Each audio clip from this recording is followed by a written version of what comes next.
இன்னைக்கு அருமையான hotel style kurma தான் செய்ய போறேன். பரோட்டா, சப்பாத்தி, தோசைக்கெல்லாம் தொட்டுக்க சாப்பிட்டீங்கன்னா சூப்பரா இருக்கும். இந்த மாதிரி ஈஸியான ரெசிபிஸ் எல்லாம் என் சேனல்ல இருக்கு, மறக்காம போய் செக் பண்ணிக்கோங்க. அண்ட் மறக்காம லைக் பண்ணுங்க, ஷேர் பண்ணுங்க, கமெண்ட் பண்ணுங்க. வாங்க வீடியோக்குள்ள போகலாம். இப்போ மசாலா வறுத்துக்கிறேன். ஜீரகம், சோம்பு, மிளகு, மல்லி, கஷ்கஷா, முந்திரி, பட்டை, ஏலக்காய், கிராம்பு. ஒரு பேன்ல ஆயில் சேர்த்துட்டு இதெல்லாம் சேர்த்து நல்லா வறுத்துக்கலாம். வந்து வரமிளகா, ஒரு வெங்காயம், ஒரு தக்காளி சேர்த்து தேங்காய் ஒரு 1/4 மூடி சேர்த்துட்டு நல்லா வறுத்துக்கோங்க. இது நல்லா வறுத்துட்டு இப்போ ஆற வச்சு அரைச்சிக்கலாம். நெக்ஸ்ட் ஒரு பேன்ல 6 டேபிள் ஸ்பூன் ஆயில் சேர்த்துக்கோங்க. பெரிய சைஸ் வெங்காயம் 1 எடுத்து கட் பண்ணி சேர்த்துக்கோங்க.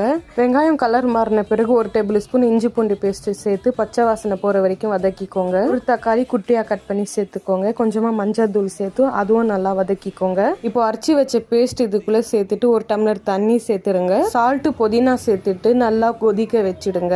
ஒரு 10 மினிட்ஸ் கழிச்சு ஓபன் பண்ணுங்க. பாருங்க, சூப்பரான ஒரு எம்டி சால்னா ரெடி. கிட்டத்தட்ட